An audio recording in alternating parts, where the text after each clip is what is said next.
Cambiando su concepto propio.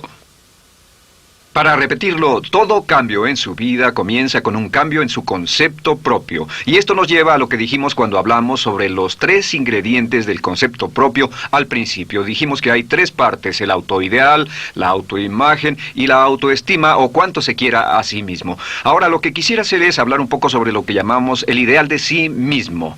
Porque el ideal de sí mismo es la persona que más desearía ser.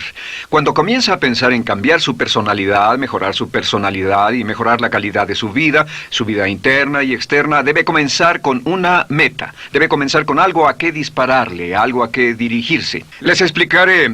El ideal de sí mismo es la parte fundamental de su personalidad. El ideal propio es una combinación de todas las cualidades de hombres y mujeres de los que ha leído, estudiado, asociado o admirado durante toda su vida. Su ideal propio es como una especie de modelo a seguir para usted, un modelo a seguir interno. Y este modelo a seguir interno actúa como un mecanismo direccional dentro de su psique que determina sus palabras, acciones, pensamientos, comportamientos, etc. Realmente, ¿quién es usted ahora? En muchos aspectos es la suma total de todos los hombres y mujeres, cualidades y características que ha admirado.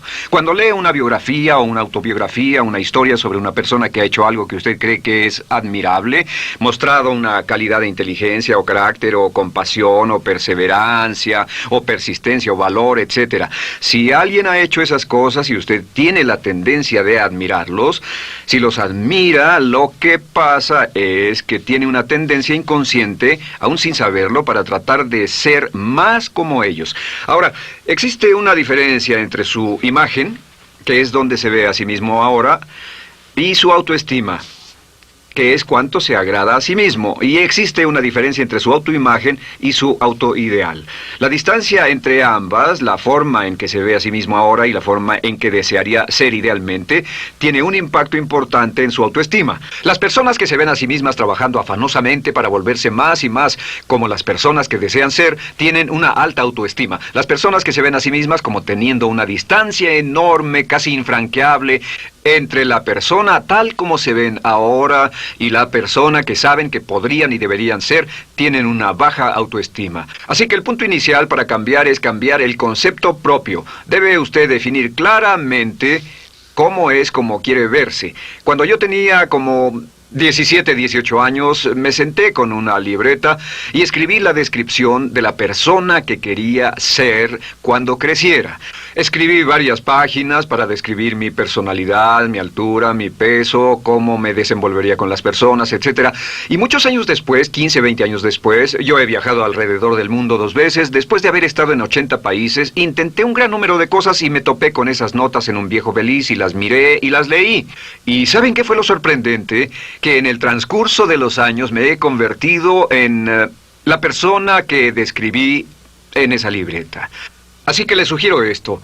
Comience diciendo quién es y qué es lo que quiere ser en 1 año, 3 años, 5 años a partir de ahora. O pongámoslo de otro modo, esta es una muy buena pregunta. Nombren a 3 hombres o mujeres, vivos o muertos, que realmente admiren, que realmente piensen que son maravillosos, buenos, sobresalientes, modelos a seguir. Y después hágase la pregunta, ¿por qué razón los admiro? ¿Por qué le agradan? ¿Qué hay en esas personas? ¿Cuáles son las cualidades, por así decirlo, que considera notables? Porque esas son las cualidades que si puede identificar, entonces podrá encaminarse a tratar de lograrlas. Recuerde que dijimos que el deseo, la disciplina, la determinación y la decisión son las claves del éxito, pero también la definición. Debe definir claramente lo que quiere ser. Recuerdo un relato maravilloso de un joven que decidió que quería mejorar su vida y estaba trabajando en una compañía aseguradora y se sentó y miró a su alrededor y era el número 28, 29 de 30 personas en la compañía que vendían seguros y había estado ahí desde hacía varios años. Su carrera no iba a ninguna parte y comenzó a reflexionar sobre eso y dijo, bueno, ¿a quién admiro yo? ¿Cómo quién quiero ser? ¿Quién sería mi ideal? Y decidió que quería ser el mejor vendedor de la sucursal. Y entonces empezó a observar a los los 2 mejores vendedores de su oficina y comenzó a pensar en ellos y en lo que hacían, habló con ellos y les pidió consejos. Y después de unos cuantos años, usando este proceso, tratando de parecerse a los vendedores que admiraba, se fue pareciendo cada vez más a ellos. Se vestía como ellos, caminaba, hablaba, trabajaba como ellos, estudiaba como ellos, y con el tiempo llegó a ser el mejor vendedor de la sucursal, el mejor vendedor de la región, el mejor vendedor de la división y el mejor vendedor de la nación, y se convirtió en el vicepresidente de una de las más importantes aseguradoras del país, simplemente estableciendo su ideal de sí mismo y trabajando hasta lograrlo.